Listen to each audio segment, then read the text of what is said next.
Le débrief, les amis, de cette rencontre entre Guingamp et Rodez. Ce soir 0 à 0 Stade Paul Lignon, un match qui s'achève sur le 4e 0-0 de la saison pour En Avant, puisqu'il y a eu un 0-0 à Valenciennes, un 0-0 contre Bordeaux et un autre à Bastia lors du précédent déplacement. C'est aussi le 7e clean sheet de la saison en 14 matchs, 7 matchs sans prendre de but. C'est quand même significatif aussi pour En Avant.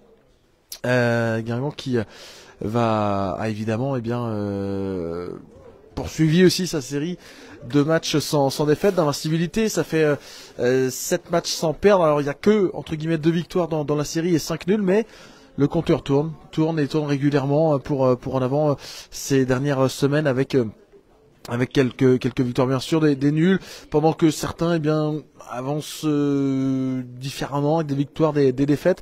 On attend évidemment les premières réactions après cette soirée, ce 0-0. Stéphane Dumont est parti il y a quelques minutes en conférence de presse, donc il arrivera ici en zone mixte. Là, la zone mixte est juste à côté, mais les panneaux sont sous la pluie, donc bon, c'est un peu abrité. Il arrivera dans un instant, et puis le vestiaire est à côté également, donc on aura les réactions des Guingampais avant de quitter le stade Paul Lignon. Ça serait bien d'avoir par exemple Enzo Basilio, gardien qui ne prend presque plus de buts, qui est beaucoup moins exposé aussi peut-être qu'à une époque, parce que ce soir il a pas énormément d'arrêts à faire, hein. 1-2 encore, le plus gros arrêt qu'il a à faire, c'est sur une tête de Vincent Manceau vers sa cage sur un corner de Rodez. C'est une tête de l'un de ses coéquipiers, donc ça montre qu'en effet il n'est pas extrêmement sollicité. Mais voilà, comment l'explique peut-être ça aussi, hein, de voir, d'avoir ce rôle peut-être un peu différent en fait de gardien, moins sollicité qu'à une période. Il prend beaucoup moins de buts. C'est forcément aussi appréciable. Guingamp qui est donc 7e ce soir au classement de cette Ligue 2, puisque qui est passé devant, je crois que c'est Ajaccio. Ouais, Ajaccio qui a gagné face à 3 passe devant. 23 points pour les Ajacciens qui cartonnent à domicile, hein, 4 victoires, 3 nuls à la maison, invaincu sur leur pelouse de François Coty. Les autres résultats, si vous ne les avez pas suivis, spectaculaire match nul entre Pau et Angers, 4 buts partout. Victoire d'Auxerre 5-2 contre l'AS Saint-Etienne. Victoire aussi de Concarneau 3-0 à Laval, chez le leader. Laval qui n'avait jamais concédé 3 buts cette saison sur un seul et même match. Et ben voilà qui est fait avec l'USC qui est allé s'imposer nettement là-bas. Ici il pleut beaucoup, hein. Enfin beaucoup, ouais, quand même pas mal du côté de Rodez. Les joueurs sont dans le vestiaire. Vous voyez la porte qui est juste là. C'est celle-ci, la porte du vestiaire d'en avant. Il y en a une autre également de ce côté, mais les Guingampais qui évidemment vont prendre un petit peu le temps aussi, hein, de se réchauffer, prendre une bonne douche chaude certainement, avant donc de rentrer sur Guingamp. Certains partent aussi en sélection, Baba Carnia, Samine El Ouazani. Ça fait partie forcément, hein, des coupures trêve internationale, puisque même s'il y a de la Coupe de France la semaine prochaine, il y a une trêve internationale. Les clubs de Ligue 2 entrent en lice en coupe. Guingamp ira à Saint-Malo samedi, match à 18h à Marville pour ce 7e tour de Coupe de France. Alors cette rencontre de ce soir, hein, entre Guingamp et Rodez, c'est vrai que le 0-0, on le disait au coup de sifflet final, il est plutôt logique, parce que Guingamp n'a pas concédé grand chose, mais ne s'est pas créé grand chose non plus. Il y a eu, c'est vrai, je trouve un bon quart d'heure sur la fin de la première période des Guingampais, hein, on va dire avec une barre notamment de Sidibé sur un corner, une tête piquée. La tête, c'est vrai, qu'il prend de la puissance au moment où elle touche le sol, et puis ce ballon qui retombe sur la barre de Lionel Bassi. Enzo, est-ce qu'on peut prendre un petit mot? On va prendre un mot avec Enzo Basilio, le gardien d'en avant, qui arrive à notre micro. Enzo, un clean sheet de plus pour toi ce soir. Ça fait 7 en 14 matchs, c'est quand même significatif ça, comme statistique. Ouais, c'est sûr, ça prouve que défensivement on est solide, et on voit encore sur un match comme ce soir où en deuxième mi-temps on n'a pas été au mieux, on concède pas non plus énormément, ils n'ont pas un tir cadré du match, donc il faut s'appuyer sur ça et continuer dans ce sens. Est-ce que ces clean sheets, c'est aussi le fait que tu sois moins exposé qu'à une certaine époque? Ouais, c'est comme je vous dis, aujourd'hui sur un match comme ce soir, on concède pas énormément. Contre Auxerre, c'est la même chose. Donc oui, c'est sûr qu'il faut s'appuyer sur le fait d'être solide défensivement pour obtenir ces résultats sur un match comme ce soir. Je pense qu'il y a quelques temps, on aurait pu le perdre. La plus grosse occasion, finalement, c'est la tête de Vincent Manceau vers ton but sur un corner.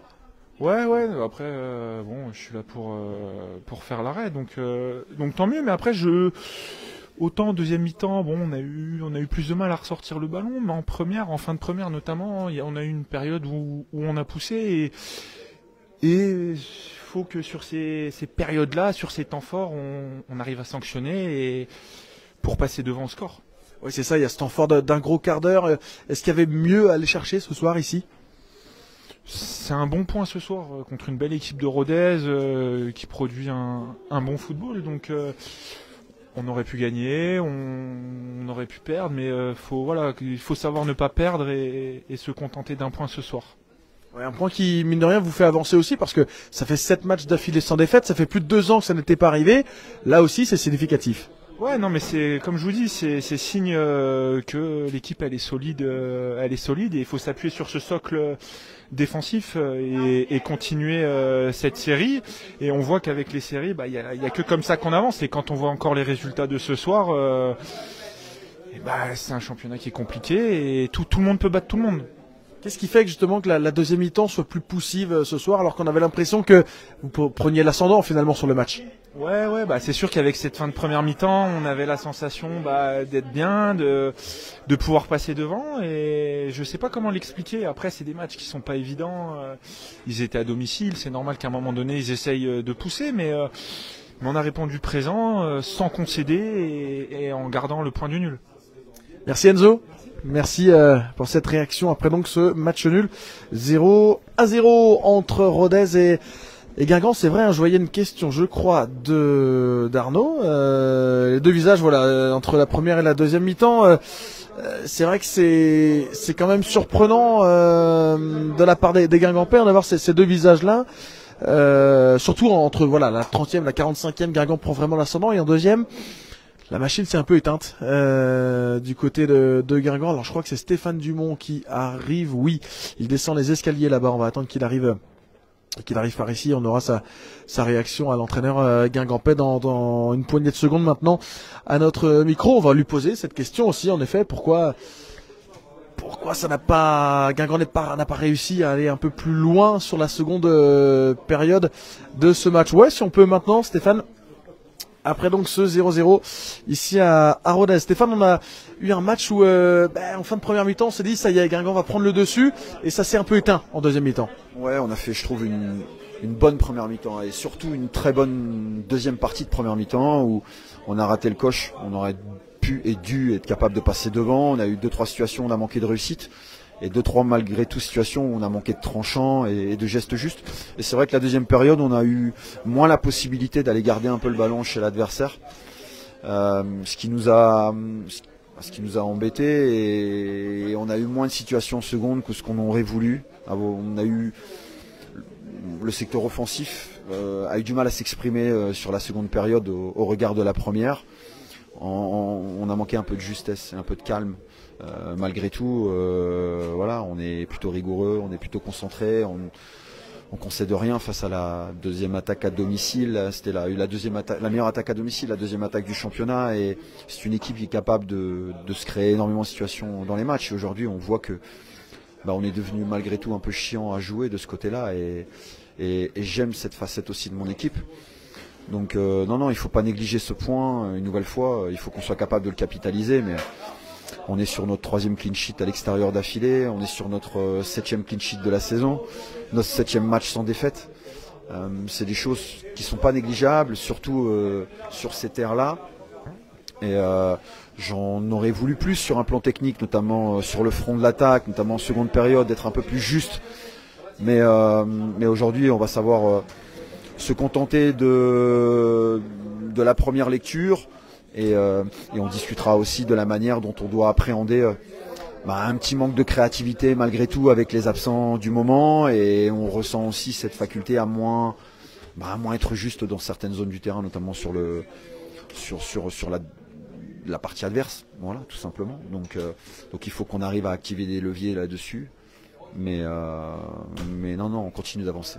Est-ce que ça a manqué peut-être un petit peu de prise d'initiative aussi finalement en deuxième mi-temps de joueurs comme Hugo Picard ou Amadou Sagna par exemple? Ouais, je suis d'accord, de prise d'initiative dans les 1 contre 1, parce qu'ils sont là pour ça aussi, mais dans la qualité des frappes aussi, j'ai trouvé qu'en seconde période, on a essayé de contourner un peu parfois le bloc de Rodez sur certaines séquences où, avec les conditions climatiques, des frappes un peu déviées, on aurait pu tenter notre chance.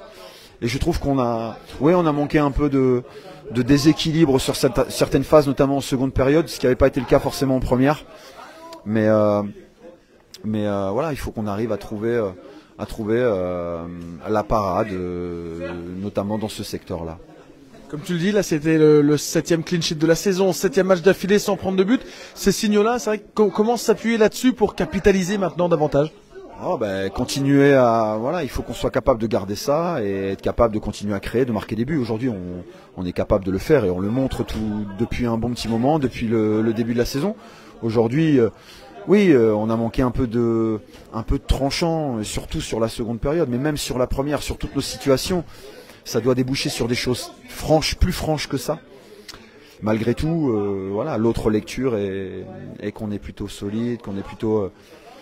on fait les efforts ensemble, on est plutôt très bien structuré, bien organisé. Et ça, c'est quelque chose aussi qu'on pouvait reprocher à notre équipe la saison précédente, où on était très agréable, mais par contre, on avait le sentiment d'être à la merci souvent. Et c'est beaucoup moins le cas. Et ça veut dire que malgré tout, on a appris et on apprend. Il y a la Coupe de France maintenant qui arrive à Saint-Malo la semaine prochaine. C'est une nouvelle aventure évidemment qui démarre. Ça doit être dans la continuité là de ce qui est fait actuellement.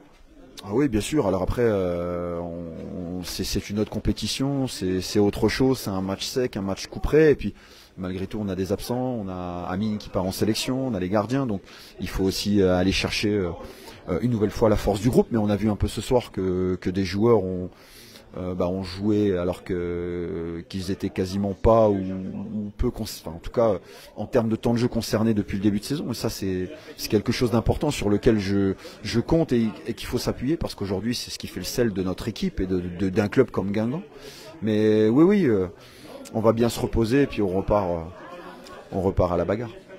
Merci Stéphane, merci beaucoup.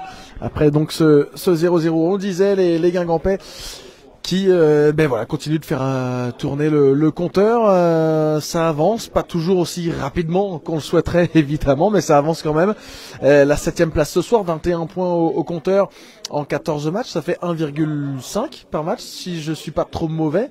On dit souvent que pour être dans les places pour monter, dans les places pour monter, c'est vrai que maintenant il y a jusqu'à la 5e, mais pour être sur le podium, il faut une moyenne de 2 points par match en moyenne. Bon, Guingamp est un peu en deçà, mais Guingamp s'accroche, reste non loin de cette série-là et non loin de ce total. On va avoir d'autres réactions. Ça commence d'ailleurs à bouger. On a Baptiste Guillaume qui est là. On va prendre un petit mot avec lui. Content d'avoir tenu un 0-0 face à une belle attaque de Ligue 2, etc. Ou est-ce qu'on est frustré de ne pas avoir réussi à s'exprimer et avoir concrétisé un joli temps fort en première? En vrai, c'est un sentiment mitigé parce que je pense qu'en première, on doit enfoncer le clou. Autant en deuxième, je pense qu'il n'y a rien à espérer parce que je trouve qu'on a reculé, on a subi un peu plus, mais sur nos situations qu'on a eues en première, je pense qu'on doit mieux les jouer. Des fois, on se précipite un peu trop dans les 30 mètres adverses, et ce qui fait qu'il n'y a pas cette dernière passe, ou ce dernier centre qui fait que on n'arrive pas à la mettre au fond. Donc voilà, ça doit être un axe de progression, c'est de travailler sur nos temps forts et c'est d'appuyer, surtout d'enfoncer le clou quand on peut le faire. Par contre, sur la deuxième, je pense qu'il n'y a pas grand-chose à en tirer malheureusement. L'an passé, peut-être à d'autres moments de votre histoire commune, ce genre de match aurait pu tourner dans l'autre sens, ce genre de période aurait pu tourner dans l'autre sens. Là, vous tenez collectivement, qu'est-ce qui se passe ? Justement, on fait en sorte d'apprendre de ces périodes-là. C'est-à-dire que c'est vrai que je pense l'année dernière, on l'aurait peut-être perdu celui-là. Et comme a dit le coach, il faut essayer de voir le positif et d'apprendre de tout ça. Donc on est sur un 7e match sans défaite. Si on le prend de manière positive, c'est plutôt bien. Maintenant, on est là, on est placé. C'est vrai qu'on aurait aimé avoir quelques points de plus, c'est pas le cas. Mais on est toujours là, on est au contact et il faut continuer sur cette série. Toi, comment tu vis la période en ce moment tu joues ton rôle, on le sait, de déviation, d'aspirer un peu l'adversaire aussi en décrochant parfois, etc. Comment tu vis tout ça? Ouais, c'est mon travail. C'est vrai qu'il y a par un moment un peu de frustration parce que je suis là aussi pour marquer des buts et en ce moment ça tourne pas en ma faveur, mais je sais que voilà, j'ai ça en tête et je sais que j'ai vu par le passé que le travail ça finissait toujours par payer un jour et je me prends pas la tête avec ça. Si j'essaye d'aider comme je peux mes coéquipiers et ça tournera en mon sens, j'espère le plus rapidement possible. Après tes déplacements, là on t'a vu en pivot, ça permettait à Amadou peut-être d'avoir de l'espace aussi. Enfin, il y a un rôle quand même dans le collectif. Ouais. Je pense que si le coach me fait jouer, c'est qu'il est conscient de ça. Après, c'est vrai que j'aimerais pouvoir être plus décisif plus souvent, mais si ça peut permettre à mes partenaires de s'exprimer, bah, je le prends pour moi et je le prends de manière positive aussi. Donc voilà, j'espère que ça me sourira. La série de matchs sans défaite revient souvent dans les discours d'après-match. Est-ce que vous, dans l'avant-match, vous en parlez aussi? C'est un motif un peu de motivation ou alors est-ce que c'est vraiment secondaire?